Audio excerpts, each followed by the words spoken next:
Bienvenue sur le ring, le podcast chaud de Tel Quel. Je suis Rachid Alaoui et l'invité qui a accepté d'enfiler les gants aujourd'hui, c'est Mehdi Mezouari, membre du bureau politique de l'USFP, l'Union socialiste des forces populaires. Donc débat en 3 rounds. Le premier thème et la première thématique du premier round, Mehdi Mezouari, sera l'USFP a-t-elle les moyens de ses ambitions. Deuxième round, thématique, le programme électoral de la Rose. Est-ce qu'il y a des bonnes raisons et quelles sont les raisons pour voter pour l'USFP? Et ensuite, on va vers un Maroc nouveau, à la lumière du nouveau modèle de développement. Et en même temps, la question qui vous sera posée, c'est est-ce que l'USFP est en capacité de se renouveler? On démarre avec le premier round sur l'USFP aujourd'hui. Driss Lachgar qui annonce vouloir figurer avec l'objectif, en tout cas, d'être dans les 3 premiers. Est-ce que ce n'est pas démagogique de dire ça, compte tenu que l'USFP, depuis 10 ans et depuis les 2 échéances électorales passées, est en train de se casser la figure et perd des voix et des électeurs à chaque élection? Écoutez, le fait d'être ambitieux, c'est pas du politiquement incorrect à mon sens. Je pense que d'être dans l'ambition, d'être dans une position quelconque, je pense que ça fait partie mais être dans les 3 premiers, c'est quasiment pas possible. Écoutez, c'est pas à nous de le définir, mais c'est aux citoyens demain dans les urnes de dire est-ce que tel ou tel parti mérite d'être dans cette position. Nous sommes dans une logique ambitieuse. Les moyens de nos ambitions sont là, les moyens historiques, les moyens humains, les moyens intellectuels, les moyens d'idées, les moyens d'équilibre même. Mais en même temps, est-ce que vous reconnaissez le fait que le parti est absent du débat public depuis plusieurs années? Si on revient à 2000, nous sommes les plus présents dans le débat public à travers toutes les échéances, les grands moments qu'a connu le Maroc depuis toujours d'ailleurs, pas uniquement... Vous êtes toujours dans la nostalgie, j'ai l'impression, à l'USFP. Non, c'est pas une question de nostalgie, c'est Rachid. C'est vrai, la nostalgie, l'histoire, ça reste comme une base. Parce qu'il ne faut toujours pas perdre ses repères historiques. Nous sommes un grand parti historique, mais nous ne sommes pas dans la logique du fonds de commerce aussi. Nous sommes dans la logique de construire. Fonds de commerce, c'est-à-dire? De construire. Le fonds de commerce, c'est l'histoire. Et je pense qu'actuellement, le leadership actuel du USFP n'est pas dans cette perspective de fonds de commerce. Utiliser ou exploiter l'histoire pour essayer encore de gagner du terrain. D'ailleurs, la conjoncture, la formation de la société elle-même ne veut plus de ça, ne veut plus dans ces histoires. En tout cas, 2016, je ne sais pas si c'est un repère historique pour vous, vous avez difficilement été en capacité de créer, de fabriquer un groupe parlementaire, c'est-à-dire avoir à peine 20 députés. Ça, c'était en 2016. 2016, c'était un repère historique. C'était la Bérésina aussi pour la démocratie elle-même. Oui, mais c'était la Bérésina pour vous. Moi, je la qualifie toujours d'abattoir démocratique. Abattoir. Bien sûr, et j'espère ne pas en revenir, parce que 2016, c'était la bataille entre 2 formations, un grand clivage.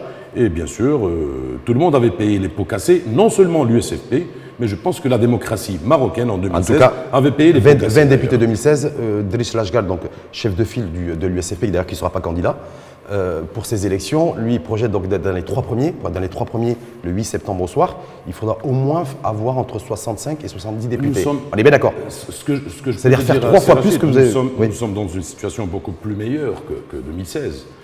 Au niveau interne, au niveau de l'appareil, au niveau de l'ambition, du programme et des candidatures que nous présentons pour faire la bataille le 8 septembre prochain. Est-ce que vous allez vous appuyer sur le bilan, sur votre bilan au sein du gouvernement et cette coalition, sur le bilan de Habib Melki au perchoir du Parlement, sur le bilan de Mohamed Abdelkader, le ministre de la Justice? Est-ce que ces 2 ministres USFP ont un bilan à faire valoir et sur lequel vous allez vous appuyer? Nous sommes l'un des rares partis qui assumons notre responsabilité, que nous soyons en opposition ou en majorité. Nous sommes en majorité actuelle avec un ministre et nous assumons. Est-ce que vous assumez le bilan de Mohamed Abdelkader en tant que ministre de la Justice? Parce que c'est un ministre USFP. C'est quoi son bilan? C'est un bilan qui a fait que réformer, d'après les moyens qu'il a juridiques et réglementaires, faire beaucoup de réformes au niveau du ministère de la Justice. Le code pénal n'a pas été réformé. Le code pénal ne dépend pas seulement de Mohamed Abdelkader. Le code pénal, c'est un débat national qui a été freiné, et comme vous le savez très bien, l'histoire du code pénal, par les clivages, par les conservateurs, on veut nous mener à faire un compromis dans son minimum conservateur, et je crois qu'à l'USFP, nous sommes très clairs. moderniser les lois, moderniser pour arriver à cet État moderne. Sauf qu'en 5 ans, je m'appuie une fois de plus sur le fait, en tout cas sur le fait que le seul ministre en exercice durant la législature de ce gouvernement n'a pas réellement de bilan. Il n'y a eu aucune modernité en matière de loi. Je ne vais pas revenir sur le fameux article 490 qui a fait parler de lui depuis ces deux dernières années. Rien n'a été fait. La seule fois où Mohamed Abdelkader a fait parler de lui, c'est lorsqu'il a voulu faire valoir le code pénal et pénaliser et baliser les réseaux sociaux. Vous vous rappelez? Avec l'histoire de Aïssa Khnouch qui... Voilà. Non. Vous vous rappelez cette histoire? On se souvient toujours des mauvaises actions. Peut-être pas uniques à, ça risque de vous coûter cher d'ailleurs, notre ministre. Ouais. Mais je crois que notre ministre, d'après le cadrage réglementaire qu'il a, d'après ses fonctions, ses attributions, a fait bouger beaucoup de choses, notamment des lois qui a fait sortir sur le blanchiment de l'argent, sur beaucoup de choses. Mais la corruption, elle n'a pas baissé, elle a augmenté. La corruption, c'est pas réglementaire, c'est pas relatif à un ministre. Y compris au niveau de la justice. C'est un tempérament d'une toute une politique publique. Ça dépend de tout un gouvernement, ça dépend d'un climat politique général. Donc on ne peut pas reprocher à un ministre ou deux ministres ou trois ministres de ne pas avoir fait quelque chose par rapport à la corruption. Ça dépend d'un climat national. Mais quand on gère le département de la justice pendant 5 ans et qu'aucune loi n'a été modernisée, en tout cas au niveau de sa vision progressiste, celle qui est censée porter l'USFP, c'est un peu inquiétant, non? Ça risque d'être léger, peut-être handicapant vis-à-vis des électeurs. Écoutez, au Maroc, c'est toujours les compromis qui font les choses. Et les compromis se font d'abord sur la base d'une vision, d'un objectif. On veut moderniser, alors on doit se mettre d'accord sur le dosage de cette modernité. Malheureusement, au Maroc, on a toujours cette hésitation à moderniser les choses parce que on a en quelque sorte peur de faire sortir quelques conservateurs. Malheureusement, la société elle-même... Vous n'êtes même pas attaqué à la loi, enfin un projet de loi en tout cas pour peut-être mettre sur le même pied d'égalité les hommes et les femmes sur l'héritage. Là où on attendait l'USFP alors que vous avez géré le ministère de la Justice, on vous attendait sur la modernisation et la mise en conformité de l'article 490 sur la pénalisation des relations sexuelles normales. Oui, c'est là où on attendait l'USFP. C'est une question de parité. Oui. Écoute, c'est Rachid, c'est des questions de société qui ne sont pas propres à un département. Que ce soit le ministère de la Justice ou le ministère de l'Intérieur. C'est des questions qui relèvent d'une entente, d'un compromis, d'un débat. Notamment sur l'héritage. Et vous savez qu'une commission qui a été montée, qui a été faite même par Sa Majesté le Roi, avait donné son avis sur la question d'héritage. Parler de parité ou pas, ça relève du débat qui va en découler par la suite. Mais je pense que sur ces questions, on est en train de se moderniser sur beaucoup de questions, mais petit à petit. C'est un dosage qui doit faire attention à beaucoup de paramètres qui sont là. En tout cas, l'article 490, une fois de plus, vous n'avez rien fait là-dessus. Le ministère de la Justice pénalisait en 2021 des hommes et des femmes consentants qui ont des relations intimes consenties. Je pense qu'il faut en débattre aussi. Voilà, il n'y a pas eu. Je pense qu'il faut en débattre. Et je pense, pour ne pas se tromper sur la maîtrise d'ouvrage de ces questions, le ministère de la Justice, même le chef de gouvernement ne peut pas venir, qu'il soit le plus moderniste du monde, ne peut pas venir et décréter ça sans avoir un compromis sur la question. Nous sommes une société conservatrice, nous l'avouons, et nous voulons conduire cette société vers une certaine modernité, tout en gardant... Mais en même temps, ça fait... C'est fondamental. En même temps, ça fait 20 ans, 30 ans que vous êtes aux responsabilités, et puis la société, elle a du mal, elle s'est pas modernisée grâce à l'USFP. Mais écoutez, au Maroc, on n'est pas les seuls dans l'échiquier. Il y a plusieurs composantes, plusieurs paramètres qui interviennent dans la décision politique. Et dans la décision politique, il y a des degrés, des strates. C'est des décisions qui sont des décisions de société, de mutation, de refonte, qui ne sont pas propres seulement aux partis politiques. Donc nous avons des institutions au Maroc qui sont là. Nous avons le commandeur des croyants, les ulama, la société elle-même, la société civile. Et je pense que le Maroc gagne toujours lorsqu'il pose les grandes questions, les questions chaudes au débat national. Sauf que ces sujets-là, on pensait qu'ils allaient être portés par l'USFP, comme porte-étendard pour faire avancer les choses avec courage politique. Sur les idéaux, nous sommes les plus modernistes. Et nous l'avouons et nous l'assumons. Sur les droits de la femme, sur l'héritage, sur beaucoup de questions. Et nous avons lutté pendant 63 ans pour ça. Oui, mais ça c'était hier. Même aujourd'hui. On vous a pas trop entendu. Là, entendre quelqu'un... Surtout quand vous étiez aux responsabilités. Vous devriez entendre les cheikhs salafistes qui ont appelé un jour à tuer notre premier secrétaire, parce qu'il a osé, c'est pas vous que parce qu'il a osé, poser dans la table, au débat, des idées modernistes. Il y a des grands hommes politiques qui disaient qu'ils préféraient mourir de leurs idées. Quand on fait la politique, c'est avoir du courage politique aussi. On passe au deuxième round, qui a pour thème, je le rappelle, donc on va revenir sur le programme électoral de l'USFP. Pourquoi voter USFP à la lumière du programme que j'ai revisité en préparant votre venue? Mehdi Mzohri, je me dis c'est assez classique. Et j'allais dire, les classiques ou les experts de l'USFP et de la Rose se sont pas cassés trop la tête pour élaborer ce programme. Me semble-t-il. Qu'est-ce qu'il y a de classique dans le programme? J'ai rien vu. J'ai rien vu de particulier, de nouveau, de novateur dans un Maroc nouveau, qui veut dégager un nouvel horizon et qui veut surtout préparer les nouvelles générations. Un Maroc beaucoup plus ouvert. Vote à USFP parce que tout simplement l'USFP reste égal à lui-même. L'USFP était social-démocrate, il est toujours. Il était socialiste, il est toujours. On n'a pas rejoint d'autres rangs, on n'a pas rejoint d'autres sphères. Voter l'USFP tout simplement parce que notre programme n'a pas été élaboré dans les bureaux d'études, dans l'intelligentsia, avec une facture à la fin de la réalisation.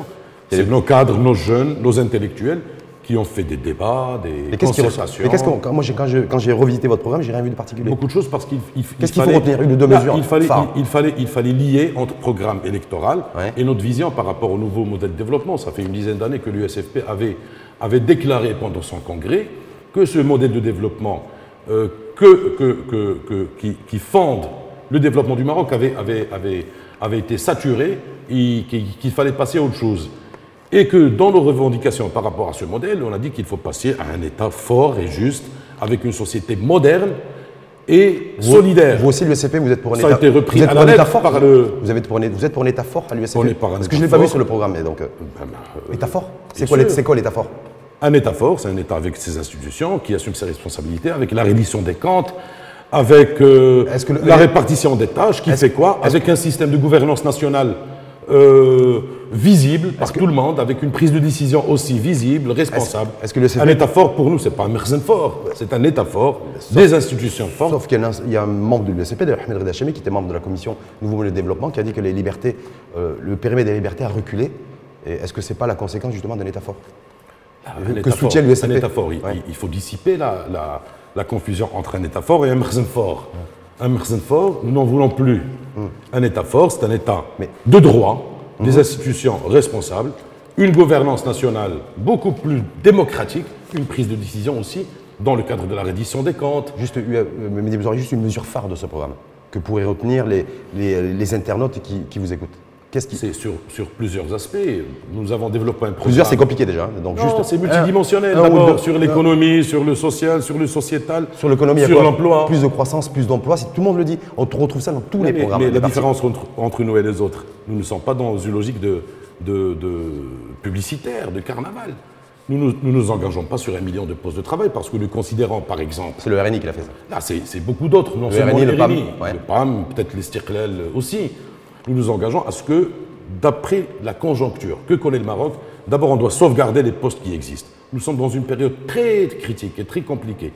Et puis après, mener des politiques économiques pour essayer de drainer d'autres sources pour avoir des postes d'emploi demain. Est-ce que vous pensez qu'en disant ça, il y a les électeurs qui vont voter pour vous? Là, des électeurs qui vont voter pour nous. Est-ce qu'il y a déjà au Maroc des électeurs qui votent par programme? Ça, il faut aussi se poser cette question. Mais nous considérons que notre parti a fait son devoir d'abord d'afficher ses idées, d'afficher ses engagements. Le fait de dire que nous allons mener à créer 30 000 petites entreprises, de créer un fonds d'investissement pour les jeunes, de revoir le rôle de Banque El Maghreb, d'entamer une telle trajectoire dans la réforme fiscale, et nous prévoyons, par exemple dans cette question, d'avoir des ressources supplémentaires de 30 milliards de dirhams. Ouais, lorsque nous nous engageons, par exemple, de consacrer 120 milliards de dirhams de plus dans l'investissement public, mais qui sera destiné aux infrastructures sociales, d'exonérer les revenus de la classe moyenne de 30 000 à 50 000 dirhams. Ça, c'est beaucoup de mesures et c'est des engagements. L'USFP le disait il y a 20 ans déjà. Et vous le redites en 2021. Non mais l'USFP en 20 ans, le pouvoir d'achat de la classe moyenne. C'est Rachid. Ouais. Quand on avait mené le gouvernement d'alternance et le deuxième gouvernement avec Drejto, les réformes qui ont été faites sur le côté fiscal et économique, il n'avait pas d'égal au Maroc. Ça faisait que le PIB a doublé pendant 20 ans. Ouais, mais ça, c'est parce beaucoup de choses dont nous sommes fiers en tant que bilan du gouvernement Abdelrahmane Yousfi et des gouvernements dont nous étions présents par la suite. Porter ce programme et porter les couleurs de l'USFP, Driss Lachgar, qui a déclaré ne pas être candidat, qui est en partance a priori, je ne sais pas si vous confirmez. Mais écoutez, lui, il a déclaré. Est-ce que c'est l'homme de la situation aussi, parce qu'il y a une crise de leadership aussi au niveau de l'USFP qui dure depuis plusieurs années. Je suis désolé. D'abord, Driss Lachgar a été élu démocratiquement par le Congrès. Alors, revendiquer une crise de leadership, c'est revendiquer le choix lui-même de ce leader et de ce leadership en général. Nous ne sommes pas en logique de Congrès actuellement. Driss Lachgar, il mène la bataille. Il a hérité d'un parti très essoufflé, très fatigué. Sans se porter candidat. Pourquoi il n'est pas candidat? C'est un des rares chefs de parti, des grands partis traditionnels qui ne sera pas candidat. Dites-moi les chefs de parti qui sont candidats. Nizar Baraka. Il y en a que 2 ou 3 qui sont candidats. Nizar Baraka, à la mairie d'Agadir. Mairie d'Agadir, Nabil Ben Abdallah s'est porté candidat à Rabat. Et qui est patron du PPS. Être candidat aux élections, ça c'est pas une obligation, c'est un choix personnel. Driss Lachgar a passé 4 ou 5 mandats en tant que parlementaire, chef de groupe, etc. Et il a considéré de mener la bataille dans toutes les circonscriptions du Maroc. Donc ça reste un choix personnel. Qui revient même au Est-ce qu'il n'a pas peur de perdre? Est-ce qu'il n'a pas peur de perdre et d'avoir cette porte de sortie difficile parce que sur une défaite? Non, personnelle. Du tout. Mais en même temps, vous aurez, ce qui paraît quand même très bizarre, c'est que quand on regarde les chiffres, entre 2011 et 2016 et 2021, perte de vitesse au niveau chiffres de l'USFP, et vous resservez un programme électoral. Notre problème aussi au Maroc, et le problème des analystes et d'un certain nombre de journalistes, c'est qu'on essaye de faire la mesure de la politique par les chiffres. Il n'y a pas que les chiffres, c'est lâché. Il y a les chiffres politiques, les indicateurs économiques et sociaux. Dans la démocratie, les chiffres sont importants, mais il y a aussi la présence politique, le projet. Et ça, on peut le constater même en Europe, dans les plus anciennes démocraties. Vision projet. Les chiffres. Juste en un mot, vision projet de l'USFP aujourd'hui, en 2021, c'est quoi? Nous avons un projet ambitieux. D'ailleurs. Non, mais juste accoler des termes, des mots précis à une vision et à un projet. Vous pouvez voir l'importance de notre projet à partir des projets des autres actuellement. Des autres lisez le programme RNI. Lisez le programme PAM. Lisez le programme PAM, excusez-moi. C'est le programme de l'USFP. Lisez le programme de l'Istiqlal. C'est des programmes qui ont rejoint ce que nous disons depuis 60 ans. C'est des programmes qui deviennent social-démocrates. Donc tout le monde s'est aligné.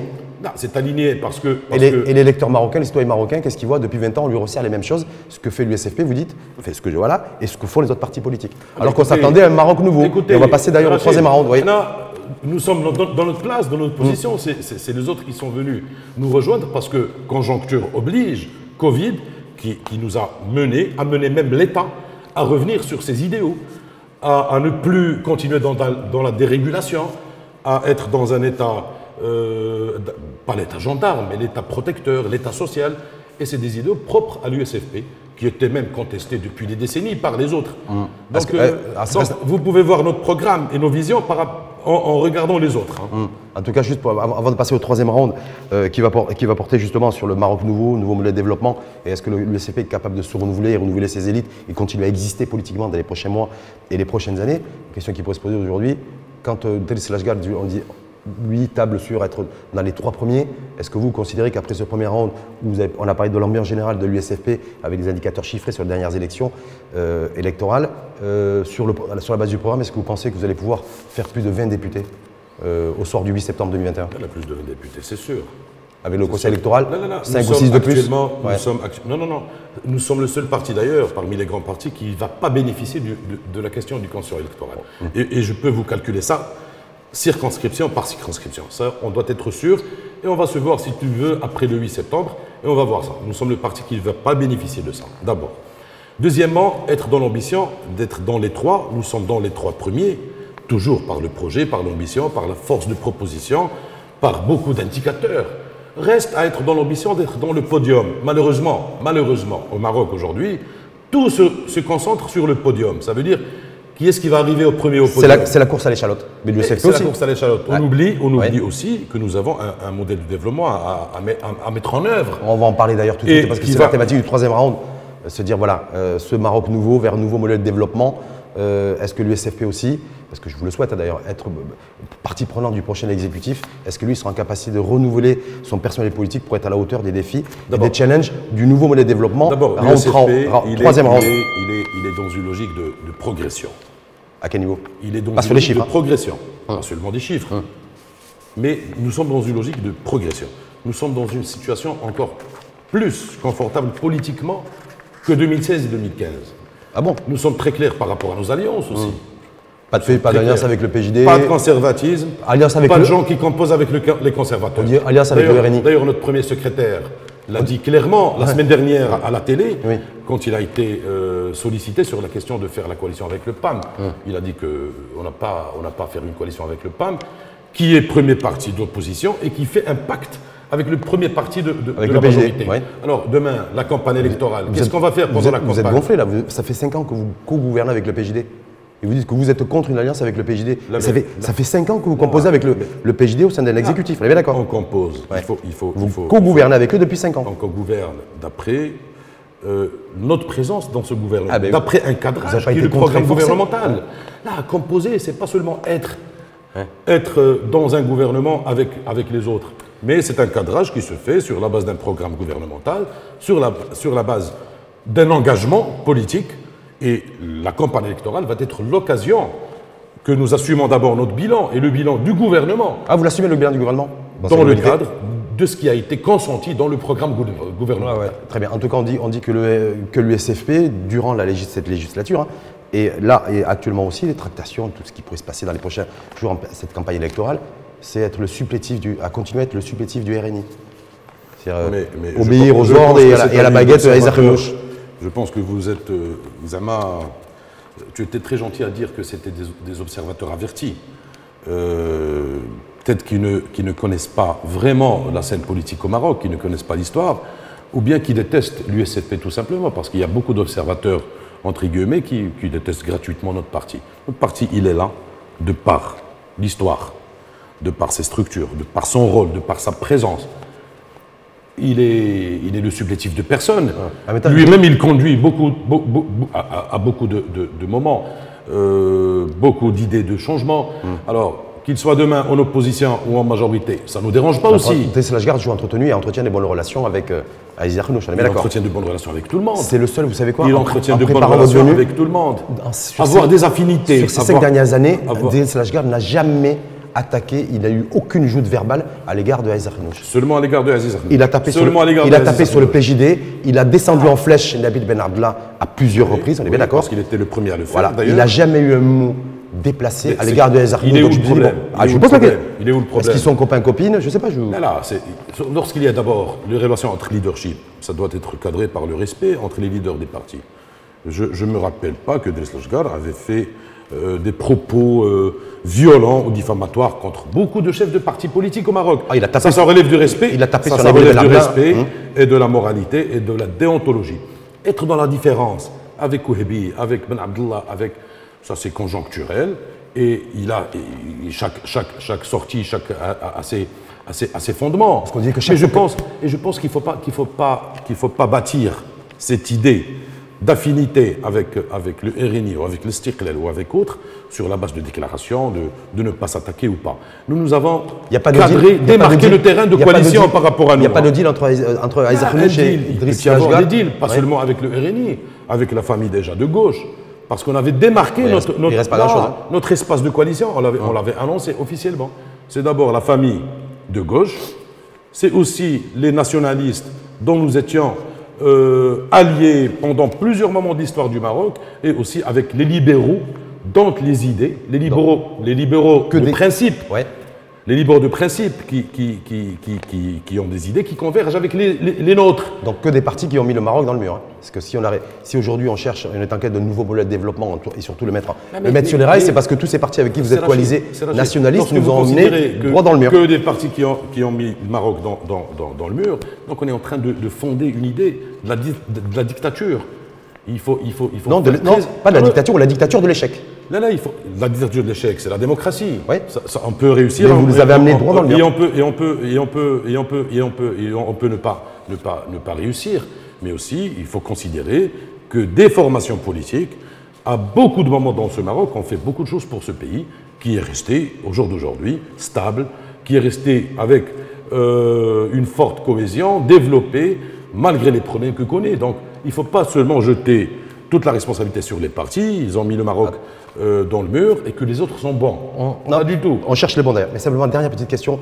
Au soir du 8 septembre, si effectivement l'USFP arrive à être dans le top 3, puisqu'a priori on devra avoir une future coalition qui doit être composée de 3 partis, 4 maximum, mais a priori 3 partis coalisés, est-ce que vous savez que vous allez avoir une marge de manœuvre extrêmement réduite parce qu'il faudra appliquer à la lettre, et vous aurez des caméras d'ailleurs de surveillance faciale là-dessus, pour appliquer les recommandations du nouveau modèle de développement. C'est normal parce que vous allez faire que ça pendant 5 ans.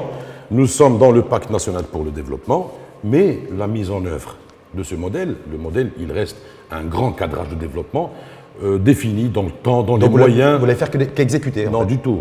Les mesures que nous proposons dans nos programmes sont des mesures et des engagements très détaillés, qui ne sont pas forcément dans le modèle, mais qui nous mènent aussi à modifier ce modèle au fur et à mesure. Sauf qu'on va vous demander et vous exiger certainement, parce qu'il y aura un comité de suivi a priori qui va être mis en place, pour appliquer à la lettre les recommandations du nouveau modèle de développement. Appliquer à la lettre. Voilà. Donc c'est un modèle que nous ne contestons pas, mais c'est un modèle qui doit être mis en œuvre par des idées, par des objectifs, par des politiques.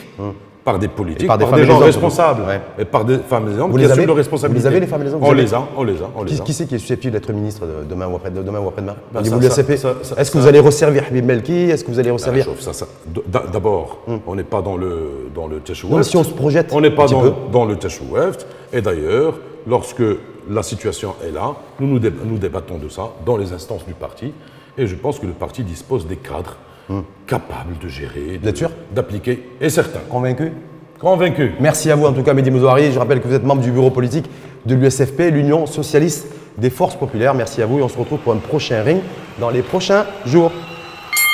Le podcast sur le ring, c'est terminé pour aujourd'hui. À la réalisation, Edam El-Harshawi. Vous pouvez nous retrouver sur toutes les plateformes de podcast et de streaming.